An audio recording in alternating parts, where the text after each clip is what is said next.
ചോദ്യപേപ്പർ നമ്പർ 25/2025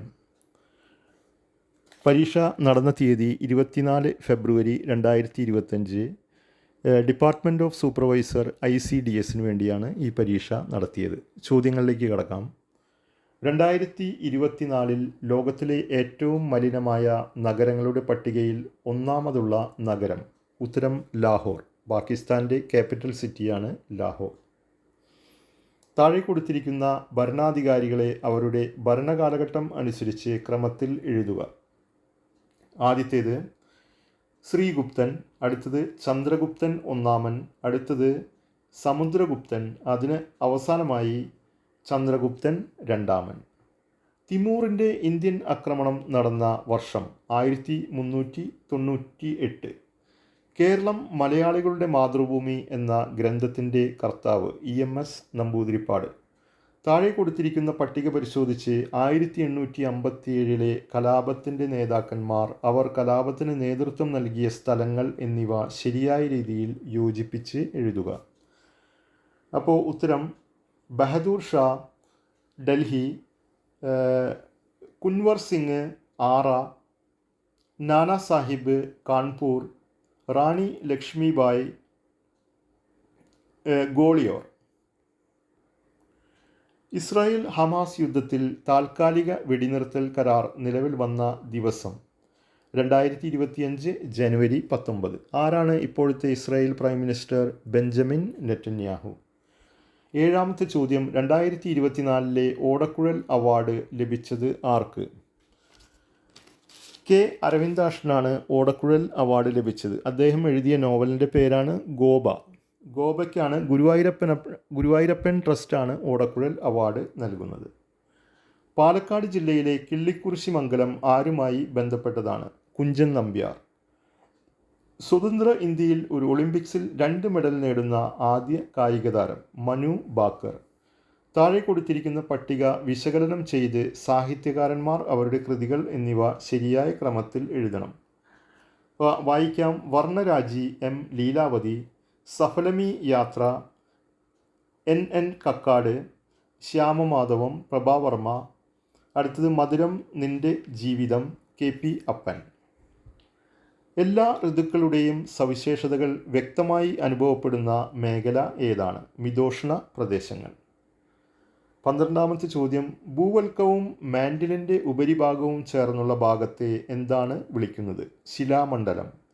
ഭൂപടത്തിൽ നൽകിയിട്ടുള്ളതിൽ ഏത് രീതിയിലുള്ള തോതാണ് നമുക്ക് അനായാസം മനസ്സിലാക്കാൻ കഴിയുക? പ്രസ്താവന രീതി.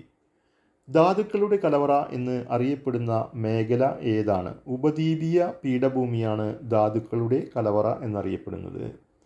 2024 ചാമ്പ്യൻസ് ഓഫ് ദി എർത്ത് പുരസ്കാരം ആർക്കാണ് ലഭിച്ചത്? Madhav Gadgil. Champions of the earth award നൽകുന്നത് ഐക്യരാഷ്ട്ര സഭയാണ്.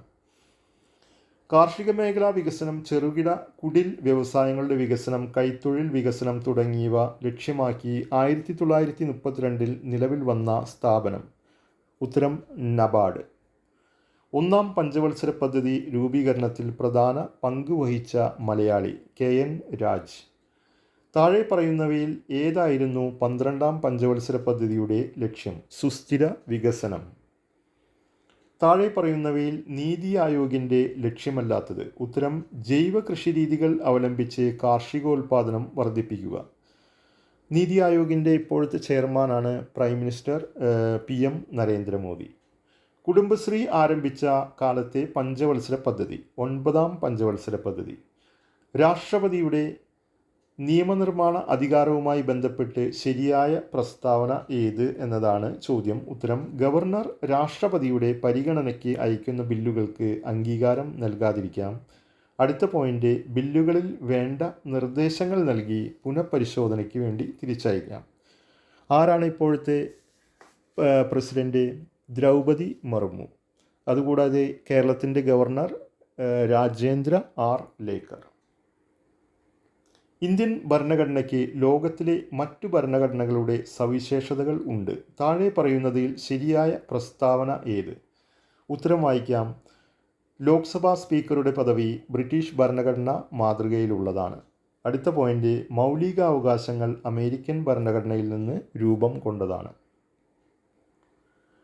കേന്ദ്രമന്ത്രിസഭയുടെ അംഗസംഖ്യ ലോക്സഭയുടെ അംഗങ്ങളുടെ 15% കവിയാൻ പാടില്ല എന്ന ഭരണഘടനാ ഭേദഗതി ഏതാണ്? 91ാമത് ഭരണഘടനാ ഭേദഗതിയാണത്.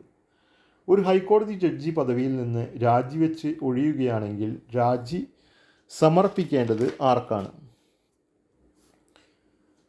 രാഷ്ട്രപതിക്കാണ് രാജി സമർപ്പിക്കേണ്ടത്. ഇപ്പോഴത്തെ കേരള ഹൈക്കോടതി ജഡ്ജിയുടെ പേര് നിതിൻ മധുകർ ജംദാർ. മുബാറക് അൽ കബീർ എന്ന പരമോന്നത സിവിലിയൻ പദവി ഏത് രാജ്യത്തിൻ്റേതാണ്? കുവൈറ്റ്. താഴെ പറയുന്ന പ്രസ്താവനയിൽ കേരള സംസ്ഥാന മനുഷ്യാവകാശ കമ്മീഷൻ്റെ പ്രവർത്തനങ്ങൾ ഏതെല്ലാം? ഉത്തരം വായിക്കാം. മനുഷ്യാവകാശവുമായി ബന്ധപ്പെട്ട പരാതികളും കുറ്റകൃത്യങ്ങളും അന്വേഷിക്കുന്നു. അടുത്ത പോയിന്റ്, മനുഷ്യാവകാശവുമായി ബന്ധപ്പെട്ട നിയമങ്ങൾ, നയങ്ങൾ എന്നിവ പുനഃപരിശോധിക്കുന്നു. ഈ 2 പോയിന്റുമാണ് മനുഷ്യാവകാശ കമ്മീഷൻ്റെ പ്രവർത്തനങ്ങളുമായി ബന്ധപ്പെട്ടത്.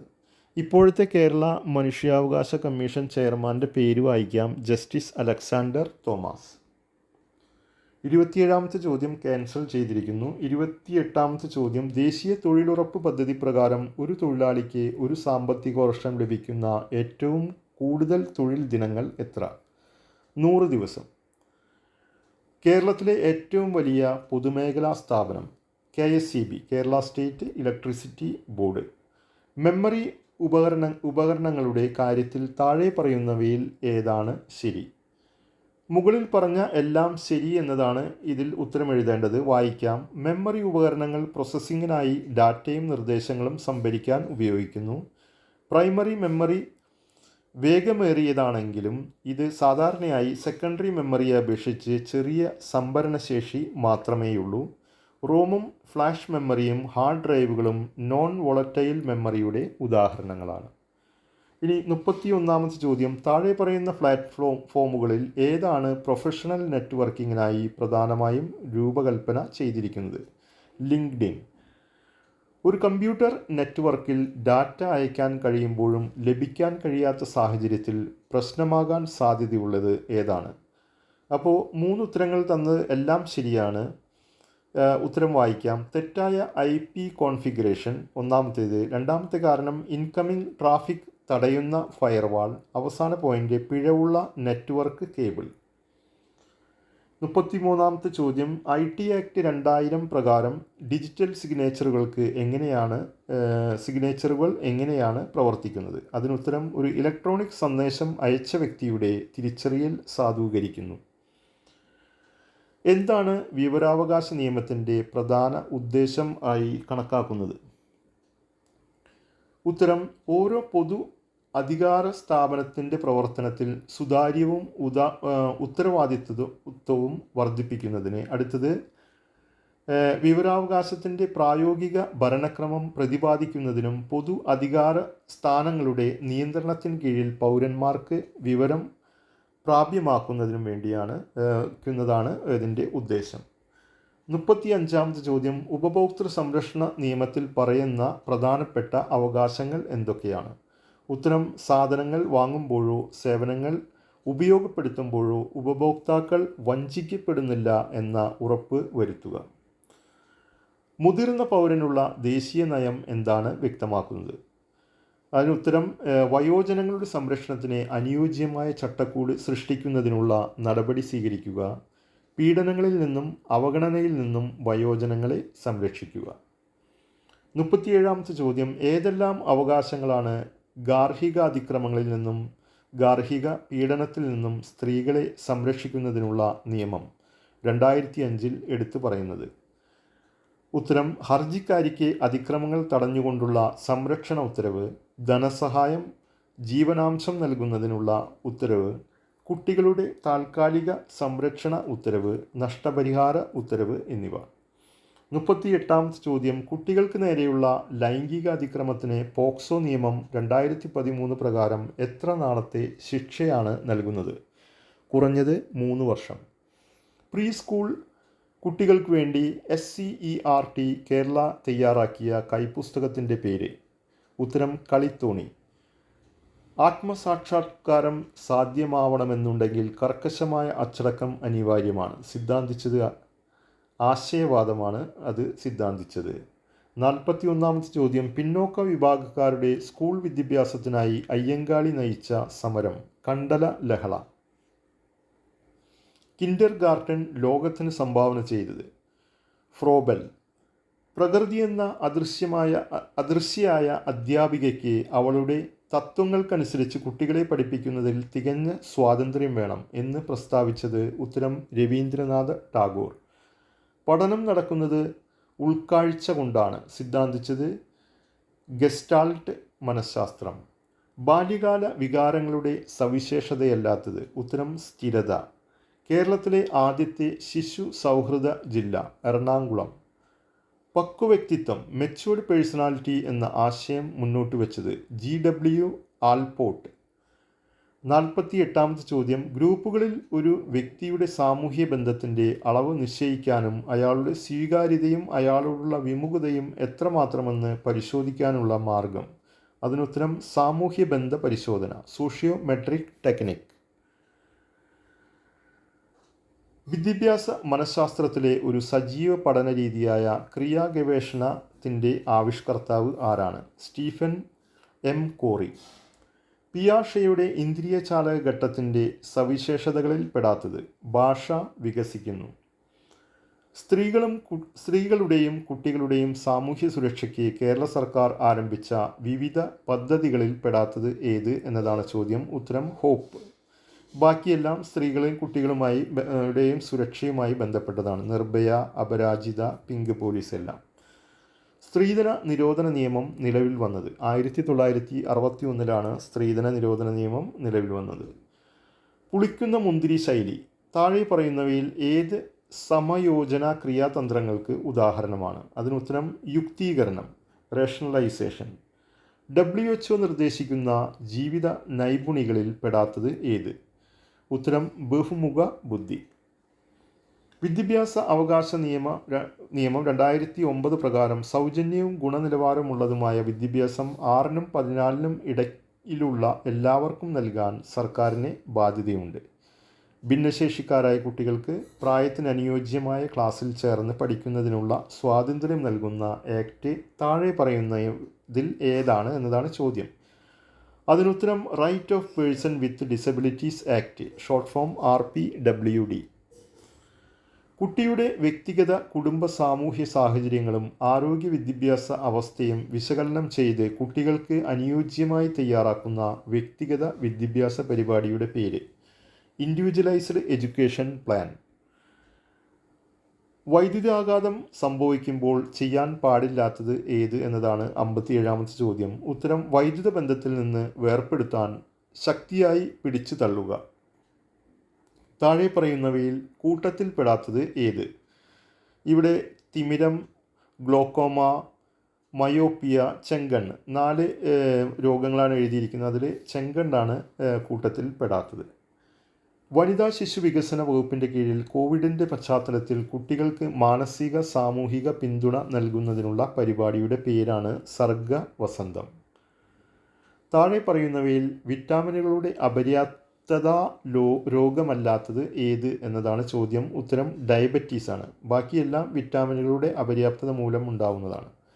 കേരള സംസ്ഥാന സമ്പൂർണ്ണ കായികക്ഷമതാ പദ്ധതി ശുപാർശ ചെയ്യുന്ന 10 വയസ്സുള്ള ഒരു ആൺകുട്ടിയുടെ BMI, അതായത് ബോഡി മാസ് ഇൻഡെക്സ് നിരക്ക് താഴെ തന്നിരിക്കുന്നതിൽ ഏതാണ് എന്നതാണ്. ഉത്തരം lower end BMI 14.3, upper end BMI 21.0. Howard Gardner അവതരിപ്പിച്ച ബഹുമുഖ ബുദ്ധിയിൽ മൾട്ടിപ്പിൾ ഇൻ്റലിജൻസ് ഉൾപ്പെടാത്തത് ഏത്? ഉത്തരം സാംസ്കാരികപരമായ ബുദ്ധി. ദേശീയ വിദ്യാഭ്യാസ നയം 2020 അനുസരിച്ച് താഴെ തന്നിരിക്കുന്നതിൽ തെറ്റായ പ്രസ്താവന കണ്ടെത്തുക. അതിനുത്തരം 2 മുതൽ 7 വയസ്സ് വരെയാണ് ഫൗണ്ടേഷൻ സ്റ്റേജ് ആയി കണക്കാക്കുന്നത്. 64-ാമത്തെ ചോദ്യം ക്യാൻസൽ ചെയ്തിരിക്കുന്നു. 65-ാമത്തെ ചോദ്യം, ഭക്ഷ്യവസ്തുക്കളുടെ മായത്തെക്കുറിച്ച് പരാതി നൽകാൻ നമ്മെ സഹായിക്കുന്ന വെബ്സൈറ്റിൻ്റെ പേര് എന്താണ് എന്നതാണ് ചോദ്യം. ഉത്തരം www.fssai.gov.in. ജങ്ക് ഫുഡ് കഴിക്കുന്ന കുട്ടികളെക്കുറിച്ചുള്ള താഴെ പറയുന്ന പ്രസ്താവനകളിൽ ശരിയല്ലാത്തത് ഏത്? ഉത്തരം പോഷക സമൃദ്ധമായ ഭക്ഷണം. ചെറിയ കുട്ടികളിൽ സാധാരണ കണ്ടുവരാറുള്ള പകർച്ചവ്യാധികളിൽ പെടാത്തത് നിശാന്തത. Early childhood care and education ECCE നടക്കുന്ന രാജ്യത്തെ ഏറ്റവും വ്യാപകമായ കേന്ദ്രം, അത് അങ്കണവാടികളാണ് അതിനുത്തരം. 69ാമത്തെ ചോദ്യം ADHDയുടെ പൂർണ്ണരൂപം. ഉത്തരം വായിക്കാം. Attention deficit hyper activity disorder. താഴെ കൊടുത്തിരിക്കുന്നവയിൽ കുട്ടിയുടെ ദീർഘകാലത്തെ പഠന തെളിവുകളുടെ ശേഖരം എന്താണ് എന്നതാണ് ചോദ്യം. ഉത്തരം പോർട്ട്ഫോളിയോ. പ്രീ സ്കൂൾ വിദ്യാഭ്യാസത്തിൻ്റെ ശാസ്ത്രീയ നവീകരണം ലക്ഷ്യമിട്ട് 2017 മുതൽ നടത്തിവരുന്ന അധ്യാപക ശാക്തീകരണ പരിപാടി, അതിന് പേരാണ് പ്രശിക്ഷ. ശിശുക്ഷേമവുമായി ബന്ധപ്പെട്ട് പ്രവർത്തിക്കുന്ന അന്തർദേശീയ സംഘടന, ഉത്തരം യൂണിസെഫ്. വിദ്യാഭ്യാസത്തിൻ്റെ ലക്ഷ്യമായി പരിഗണിക്കാൻ കഴിയാത്തത് ധനസമ്പാദനം. ലോക ജനസംഖ്യാ ദിനമായി ആചരിക്കുന്നത് ജൂലൈ 11. ദേശീയ വിദ്യാഭ്യാസ നയത്തിൽ 2020 നയത്തിൽ പരാമർശിക്കുന്ന ഹാപ്പി സ്കൂൾ സങ്കല്പം ഏതു രാജ്യത്തെ വിദ്യാഭ്യാസ രീതിയോട് കടപ്പെട്ടിരിക്കുന്നു? ഫിൻലാൻഡ്. താഴെ പറയുന്നവയിൽ വേദകാല വിദ്യാഭ്യാസത്തിൻ്റെ സവിശേഷതയല്ലാത്തത് ഏത്? ജാതി പരിഗണന കൂടാതെ ഏവർക്കും വിദ്യാഭ്യാസം. വിദ്യാഭ്യാസത്തിൻ്റെ ഘടന 10+2+3 എന്ന പഠന സംവിധാനം ആദ്യമായി നിർദ്ദേശിച്ചത് ദേശീയ വിദ്യാഭ്യാസ നയം 1968. സംയോജിത ശിശുവികസന സേവന പദ്ധതി, ഷോർട്ട് ഫോം ICDS കീഴിലുള്ള സേവനങ്ങളിൽ പെടാത്തത് സ്ത്രീകൾക്കുള്ള തൊഴിലുറപ്പ് പദ്ധതി. താഴെ പ്രതിപാദിക്കുന്നവയിൽ ഗ്രാമസഭയുമായി ബന്ധപ്പെട്ട ശരിയായ പ്രസ്താവനകൾ ഏതെല്ലാം എന്നതാണ്. ഉത്തരം വായിക്കാം. ഒരു ഗ്രാമപഞ്ചായത്ത് പ്രദേശത്തെ ഒരു ഗ്രാമത്തിലെ വോട്ടർ പട്ടികയിൽ പേരു ചേർത്തിട്ടുള്ള എല്ലാ വോട്ടർമാരും ചേർന്ന സംവിധാനമാണ് ഗ്രാമസഭ. അടുത്ത പോയിന്റ്, ഇന്ത്യൻ ഭരണഘടനയുടെ അനുച്ഛേദം 243 ഗ്രാമസഭകളെ സംബന്ധിച്ച് പ്രതിപാദിച്ചിട്ടുള്ളത്. 80ാമത്തെ ചോദ്യം ഒരു പഞ്ചായത്ത് അംഗമാകാനുള്ള യോഗ്യതകൾ താഴെ പറയുന്നവയിൽ ഏതെല്ലാം എന്നതാണ്. 2 പോയിന്റാണ് ഉത്തരം. ആദ്യത്തേത്, പ്രസ്തുത ഗ്രാമപഞ്ചായത്തിലെ ഏതെങ്കിലും നിയോജക മണ്ഡലത്തിലെ വോട്ടർ പട്ടികയിൽ പേരുണ്ടായിരിക്കണം. അടുത്തത്, നോമിനേഷൻ സമർപ്പിക്കുന്ന തീയതിയിൽ 21 വയസ്സ് പൂർത്തിയായിരിക്കണം.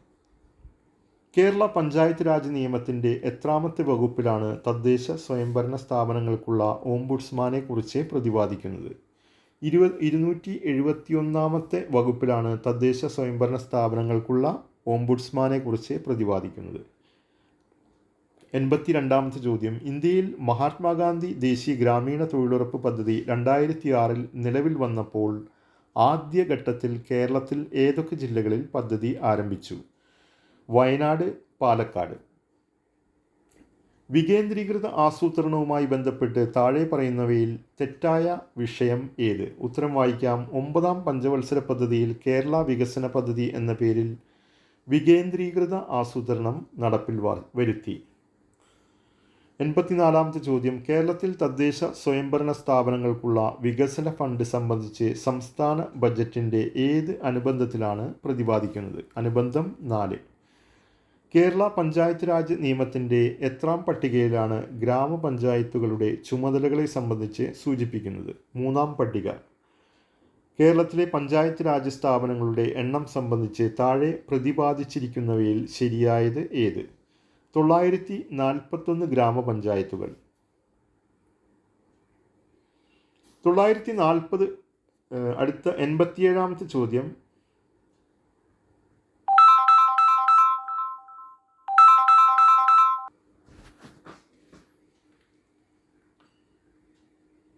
കേരളത്തിലെ പഞ്ചായത്ത് രാജ് സ്ഥാപനങ്ങളുടെ എണ്ണം സംബന്ധിച്ച് താഴെ പ്രതിപാദിച്ചിരിക്കുന്നവയിൽ ശരിയായത് ഏത് എന്നതാണ് ചോദ്യം.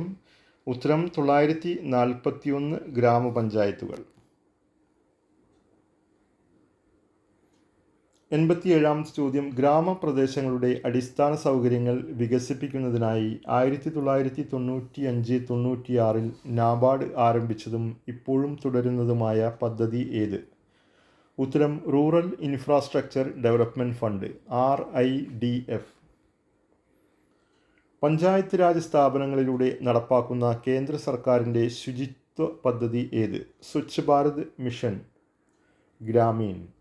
89ാമത്തെ ചോദ്യം, നവകേരള കർമ്മ പദ്ധതിയുടെ ഭാഗമായി പൊതുജനാരോഗ്യ സംവിധാനം മെച്ചപ്പെടുത്തുന്നതിന് കേരള സർക്കാർ നടപ്പാക്കുന്ന പദ്ധതി ഏത്?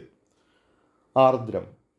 90ാമത്തെ ചോദ്യം, കേരളത്തിലെ പട്ടിക വിഭാഗങ്ങളുടെ വികസന പ്രശ്നങ്ങളുമായി ബന്ധപ്പെട്ട ഗവേഷണ പരിശീലന പ്രവർത്തനങ്ങൾ സംഘടിപ്പിക്കുക എന്ന ലക്ഷ്യത്തോടെ സ്ഥാപിതമായ സ്ഥാപനം ഏത്? ഉത്തരം കിർത്താഡ്സ്.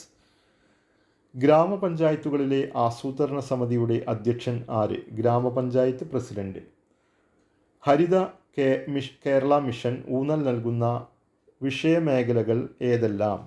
ഉത്തരം വായിക്കാം. ശുചിത്വ മാലിന്യ സംസ്കരണം, രണ്ടാമത്തേത് ജലവിഭവ സംരക്ഷണം, മൂന്നാമത്തേത് കാർഷിക മേഖലയുടെ വികസനം. ഇനി 93ാമത്തെ ചോദ്യം, കേരളത്തിൽ ഗ്രാമപഞ്ചായത്തുകളിലെ സ്റ്റാൻഡിംഗ് കമ്മിറ്റികൾ താഴെ പറയുന്നവയിൽ ഏതെല്ലാം? ധനകാര്യം, വികസനം, ക്ഷേമകാര്യം, ആരോഗ്യവും വിദ്യാഭ്യാസവും. കേരള പഞ്ചായത്ത് രാജ് ആക്ട് പ്രകാരം ക്ഷേമകാര്യ സ്റ്റാൻഡിംഗ് കമ്മിറ്റിയുടെ ചുമതലയിൽ വരുന്ന വിഷയങ്ങൾ താഴെ സൂചിപ്പിക്കുന്നവയിൽ ഏതെല്ലാം? പട്ടികജാതി പട്ടികവർഗ വികസനം, ദാരിദ്ര്യ നിർമ്മാർജ്ജനം, സാമൂഹ്യക്ഷേമം, സാമൂഹ്യ സുരക്ഷാ പ്രവർത്തനം. മേക്ക് ഇൻ ഇന്ത്യ പദ്ധതിയുടെ കേരളത്തിലെ nodal agency Kerala state industrial development corporation. 96ാമത്തെ ചോദ്യം, നിരാലംബരും നിർധനരുമായ കുടുംബങ്ങളുടെ സംരക്ഷണം ലക്ഷ്യമിട്ട് കേരള സർക്കാർ ആവിഷ്കരിച്ച പദ്ധതിയുടെ പേര്? അഗതിരഹിത കേരളം. ഭരണഘടനയുടെ ഏത് ആർട്ടിക്കിളാണ് ഗ്രാമപഞ്ചായത്ത് സംവിധാനത്തെ സംബന്ധിച്ച് പ്രതിപാദിക്കുന്നത്? ആർട്ടിക്കിൾ 10. 98ാമത്തെ ചോദ്യം ക്യാൻസൽ ചെയ്തിരിക്കുന്നു. 99ാമത്തെ ചോദ്യം, സംസ്ഥാന തലത്തിൽ 2021 മികച്ച ഗ്രാമപഞ്ചായത്തുകൾക്കുള്ള സ്വരാജ് ട്രോഫി അവാർഡിൽ 1ാം സ്ഥാനം നേടിയ ഗ്രാമപഞ്ചായത്ത് ഏത്? പാപ്പിനിശ്ശേരി ഗ്രാമപഞ്ചായത്ത്. ഇനി അവസാനത്തെ ചോദ്യം, കേരളത്തിലെ ഇപ്പോഴത്തെ തദ്ദേശ സ്വയംഭരണ ഗ്രാമവികസന എക്സൈസ് വകുപ്പ് മന്ത്രി ആര് എന്നാണ്. പരീക്ഷ നടക്കുമ്പോൾ ശ്രീ MV ഗോവിന്ദൻ മാസ്റ്ററായിരുന്നു. എന്നാൽ നിലവിലെ തദ്ദേശ സ്വയംഭരണ വകുപ്പ് മന്ത്രി MB രാജേഷാണ്. ഇത്രയുമാണ് ഈ ക്വസ്റ്റ്യൻ പേപ്പറിലെ ചോദ്യോത്തരങ്ങൾ. Thank you for watching.